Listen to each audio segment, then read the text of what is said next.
Good evening. Welcome to the Wednesday, October 3rd, 2018 Elyria School Board of Education meeting.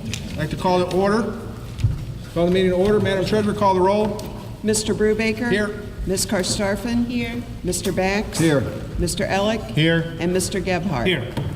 Please stand for the Pledge of Allegiance. I pledge allegiance to the flag of the United States of America and to the republic for which it stands, one nation, under God, indivisible, with liberty and justice for all. Thank you. I'd like to welcome everybody to tonight's meeting. Some quick introductions. To my far left is our treasurer, Joy Clickinger. To her right is our superintendent, Dr. Jama. We have board member Greg Ellick, our Mike Gebhardt, I'm coming this way. And our vice president, Ann Karstafen. I'm Kevin Brubaker. To my right is board member Greg Ellick, and to his right is board member Jim Bax. Board member discussion items. Anything from the board this evening? No, sir. Seeing as none, we'll move on to, we have a presentation tonight from Crestwood. Mrs. Ann Michaels of Lorraine County Historical Society and the third grade students will present to us. So, Ms. Michaels, Ms. Bird.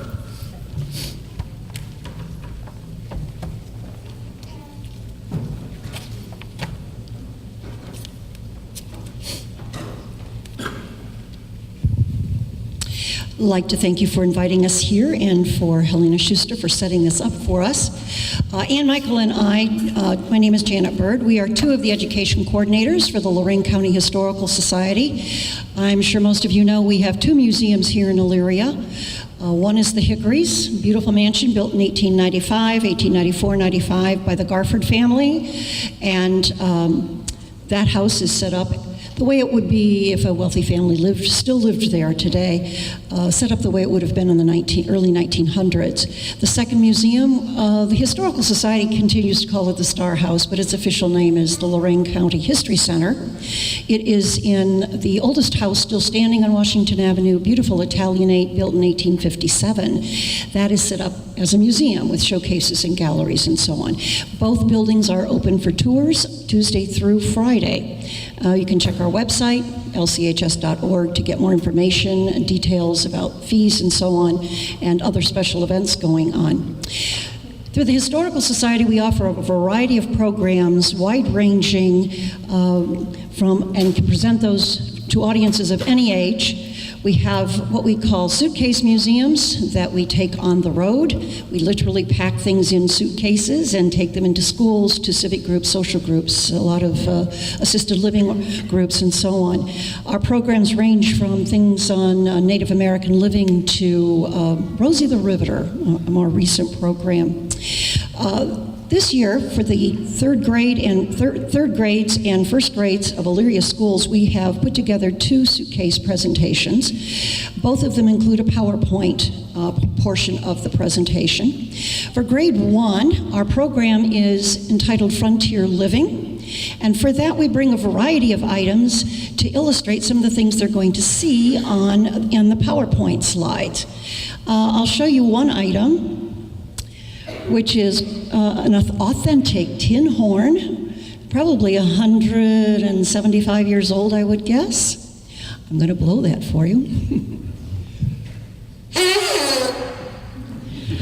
I don't know how far that sound would carry in the dense forest that were here 200 years ago, but that was its use for signaling for people who were lost and needed to make some noise so that people could find them, or if you wanted to try to find somebody that you thought was lost, you could blow that signal and they would follow the sound back to wherever they were supposed to be. The children love that, and it's fun to ask them, what do you think this is? Oh boy, everything from a hearing aid to telescope. Another item that we often bring is something called a better lamp. At least in English, that's what we call it. The Germans called it a Besser lamp, and in English, that's a better lamp. We call it a Betty lamp because I think in English we kind of subverted that sound from better to Betty. The Betty lamp sometimes is called a lard lamp, grease lamp, because that's how it was used. When the meat was cooked, when cows or hogs or whatever was butchered, the fat would be saved, because as we tell these first graders, the pioneers never threw anything away. They didn't have stores to run to, and anything they could make and use on their own, they did. So the lamp was free lighting. They'd fill that container with animal fat, roll up a rag, stuff it in there. There's a little pick there to help push it down in, let it soak up the fat, pick out some of that fat-soaked cloth, light it with a hot coal, and it will burn very slowly, very much like a candle. So free lighting in a Betty lamp. Because we tell them they never threw anything away, I like to show them this rag ball. Somebody cut rags into strips and sewed those strips together. Now, what in the world would you do that for? Why would you waste your time with that? They're rags. Then I show them a crochet hook that has started to make a small circle. And that circle is going to keep getting bigger and bigger and bigger as they crochet a rag rug. And then we talk a little bit about quilts and that kind of thing, although quilts are not made out of rags. They're made out of nice material, but they never even threw away their raggedy old clothes. They could find a way to use those things. Well, I showed that tin horn because one of the things that we focus on with first and third graders is that when the pioneers' first families came here 200 years ago, there was nothing here but trees, and you're going to hear about that in just a little bit. Oh, yes, I forgot. One other item, a couple of items actually that we show the first graders. Another item made out of animal fat was soap. They never threw away the animal fat because they could make soap out of it, cook it down till it's tallow, and also make candles that same way. So animal fat was a very important commodity. They were sure to save every bit of animal fat. With the third graders, we focus on Elyria history then and now and show the progress of history, Elyria's history over time. We talk about the founding with Heme and Ely 201 years ago, where they lived, where the town started, how that street looks different today. What was Main Street is now Broad Street, where Mr. Ely's home is today, family video, and Little Caesar's Pizza. And across the street where the BB Tavern was, Murphy Brothers parking lot today. And along some of those things, and we show pictures of those original settlements and homes that were built there. We also show them a picture of their very first school and bring that up to the present day. We have a picture of the high school as it looks today and focus on that building that is the centerpiece. The building that was built in the late 1800s, the Washington Building. We trace the course of industry in Elyria from the very earliest sawmill, grist mill. Elyria Tap and Screw, I think, was the first real factory. One of our favorite items to show are the Fay stockings that were made here because they were invented by a woman, a very enterprising lady named Ophelia Fay, who got tired of her children's stockings falling down. They never stayed up, and actually got tired of her own stockings falling down. So she cut a piece of material, attached it to the top of the stocking, and then put in 2 buttonholes, added 2 buttons to the underwear, and buttoned those stockings up. She and her husband, Lamartine, his name was Winslow Lamartine Fay, he and Ophelia started their own company, the Fay Stocking Company, and sold hundreds of children's stockings and then eventually women's stockings, the first pantyhose. We also focus a lot on the immigration from different countries, the immigrants that came to this area and started their own little communities throughout Elyria, brought their culture with them, the different churches that were organized by the different ethnic groups, the stores, the businesses, and so on. One picture we like to show is the Polish club that organized hockey clubs on the frozen Black River. And one of our favorite items to show is this handmade pair of skates, ice skates. And I tell them, if you didn't have ice skates, you could make your own. Take a block of wood, carve it into that shape to fit the size of your foot, get your blacksmith to make you that nice blade underneath, drill a couple of holes, run some laces through, attach them to your shoes, and you're good to go. Somebody asked me if I could skate on those today. I couldn't skate on those, but yeah, they could be used today. So those are some of the things that we bring out in the third grade.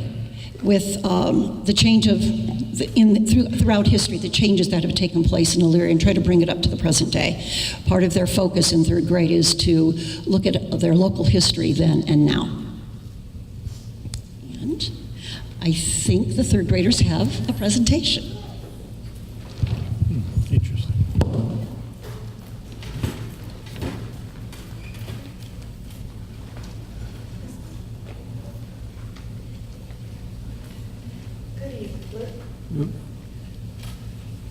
You have to wait a minute. You're good now. You hear me? Yeah. Good evening. Thank you to Ann and Janet. I can attest to what a wonderful program the Suitcase program is. First quarter, we look at how our community has developed and changed over time, and their program starts a great jumping point for that unit of study. Our students over the past couple weeks have been learning about what Elyria once was, and we talk about how our city used to be nothing but trees. And from that, we look at different classifications such as businesses, education, recreation, physical features, and how all of that has grown over the past 200 years. So today, our students are going to share artifacts that can be found, around our community now, and those artifacts will then be placed in a time capsule, which we plan to bury at the new West Campus when complete.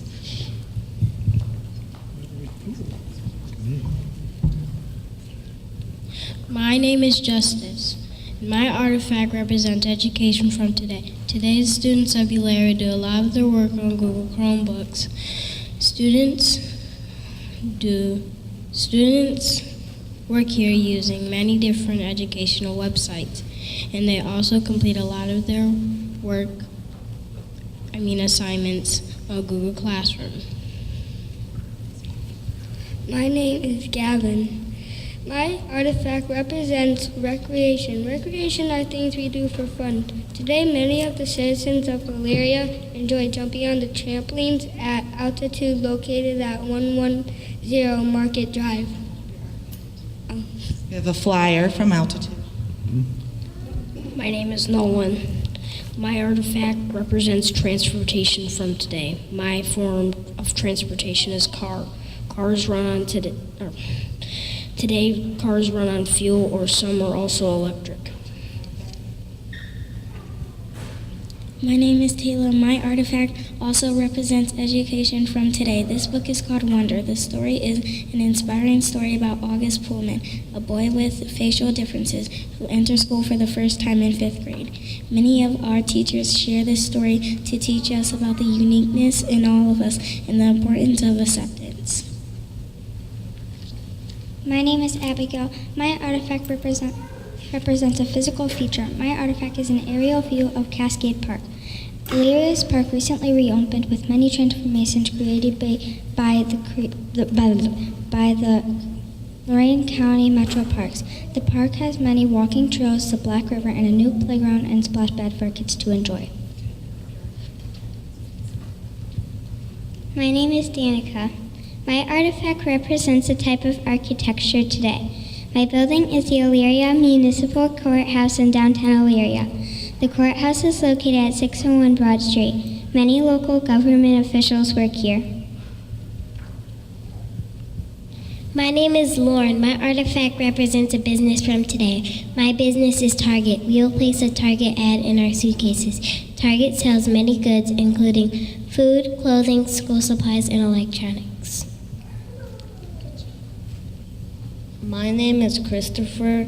My artifact represents a form of technology we use today. My artifact is a cell phone. There are many different cell phones that can do many things, such as calling, texting, sending pictures, and the use of social media apps. And there's no battery in there for the barrier. Okay. Thank you very much.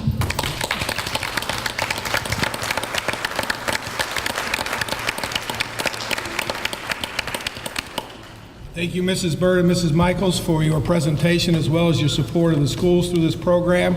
And thank you to the first and third graders for your presentation and your artifacts going into your time capsule here, hopefully very soon. So thank you all. That being said, the next item on our agenda is visitors' comments. We had nobody signed up this evening, so we'll move on to the meeting minutes. So I entertain a motion to approve the Board of Education meeting minutes from September 19th of 2018. So moved. Moved by Mr. Elick. Do I have a second? Second. Second by Mr. Gebhardt. Any discussion?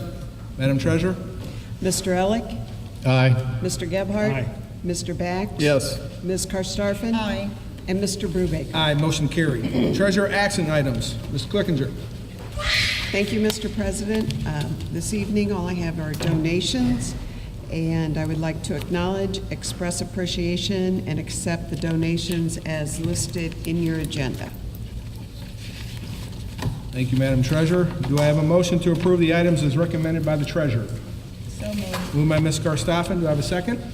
Second. Second by Mr. Bax. Any discussion? Madam Treasurer? Ms. Karstafen? Aye. Mr. Bax? Yes. Mr. Elick? Aye. Mr. Gebhardt? Aye. And Mr. Brubaker? Aye, motion carried. Madam Treasurer, any other items for us this evening? No. Dr. Jama, superintendent action items.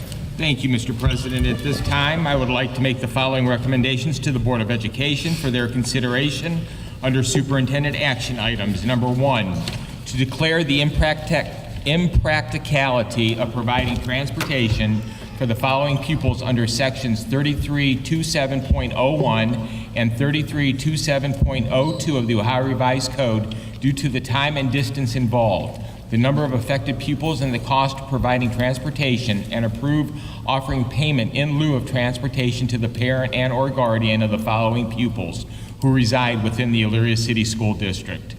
Item number two, to approve the overnight field trip for Eastern Heights Middle School 8th grade students to Washington, D.C., May 24th through the 26th, 2017, as detailed in enclosure K2. That should be 2019. Yeah. So noted. Item number three, to approve the overnight field trip for Northwood Middle School 8th grade students to Virginia and Washington, D.C. on June 5th through the 7th, 2019. This is to approve the update of the previously approved field trip on June 13th, 2018, board agenda due to a date change as detailed in enclosure K3. Item number four, to approve the overnight field trip for Westwood Middle School 8th grade students to Washington, D.C. on June 6th through the 8th, 2019, as detailed in enclosure K4.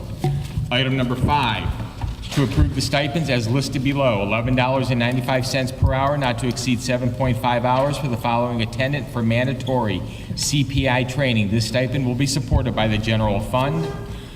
The next item, $100 per day, not to exceed 1 day for mandatory CPI training. This stipend will be supported by the general fund. And then the following item, $50 per 1 half day, not to exceed 1 half day for IEP same goal training. This stipend will be supported with general funds. And that concludes my recommendations, Mr. President. Thank you, Dr. Jama. I entertain a motion to approve the items as recommended by the superintendent as presented. Move to approve. Moved by Ms. Karstafen. Do I have a second? Second. Second by Mr. Bax. Any discussion? Yes, I just want to change one thing on that date. It is also May 22nd through the 24th, 2019.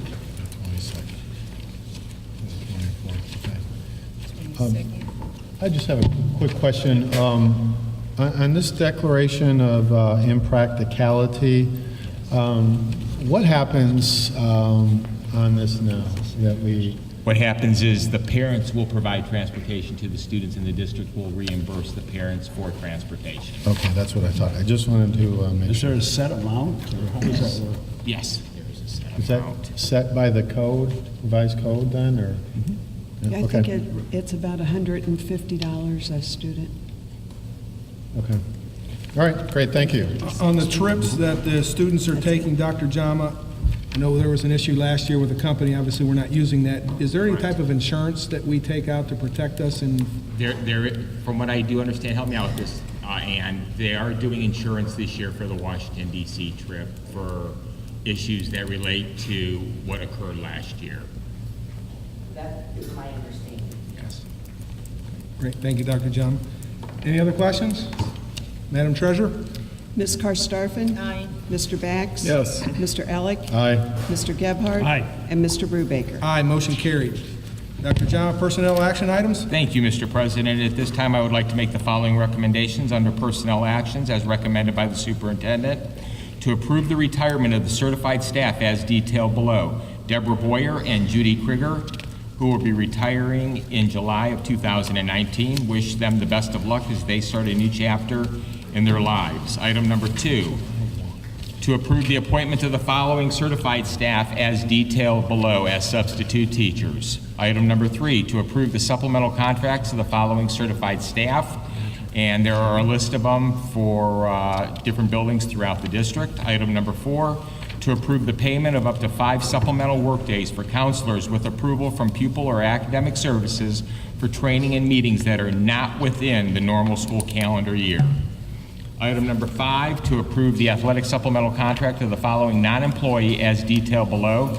This gentleman will be taking the position that was vacated by a coach who is no longer coaching with the Elyria City School District, and this person has been vetted.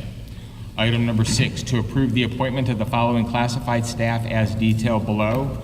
And with that, Mr. President, that concludes my recommendations. Thank you, Dr. Jama. I entertain a motion to approve the personnel items as recommended by the superintendent. I'll make the motion. Moved by Mr. Gebhardt. Do I have a second? Second. Second by Mr. Elick. Any discussion? Madam Treasurer? Mr. Gebhardt? Aye. Mr. Elick? Aye. Mr. Bax? Yes. Ms. Karstafen? Aye. And Mr. Brubaker? Aye, motion carried. Dr. Jama, do we have any introductions this evening? No, sir, Mr. President. Dr. Jama, superintendent report. Just real quick, the school year has started out in great fashion. Had an opportunity to visit all the buildings, majority of the classrooms, and great things taking place as always. I'm also visiting schools right now, talking to different staff members about the levy that is coming up in November and giving them information as it relates to the levy. And then I just want to remind everybody, and I know Amy released it today, but to mark your calendars for October 19th for the grand opening of the new multi-sports complex, and it'll be an evening full of great events as well as the tailgate party that will take place prior to the evening's events at the stadium. Thank you, Dr. Jama. Next item on the agenda is our board policies and regulations, second reading and adoption. To approve the second reading and adoption of the following board policies and regulation: admission of homeless students, admission of homeless students regulation, and student absences and excuses. I entertain a motion to approve the items as declared moved. by the board. Move to Moved by approve, Mr. second reading. Moved by Mr. Gebhardt, second by Mr. Bax. Any discussion? Madam Treasurer? Mr. Gebhardt? Aye. Mr. Bax? Yes. Ms. Karstafen? Aye. Mr. Elick? Aye. And Mr. Brubaker? Aye, motion carried. Next item on our agenda is we will be adjourning or going into executive session to request an executive session for the purpose of discussing the employment of a public employee or official with possible action to follow as authorized under the Ohio Revised Code, ORC 121.22. Do I have a motion to approve? So moved. Moved by Ms. Karstafen. Second. Second by Mr. Gebhardt. Any discussion? Madam Treasurer? Ms. Karstafen? Aye. Mr. Gebhardt? Mr. Bax? Yes. Mr. Elick? Aye. And Mr. Brubaker? Aye, motion carried. Thank you, everyone, for coming, to our first and third graders for their presentation tonight. I know Ms. Michaels and Ms. Bird left, but thank you for this evening.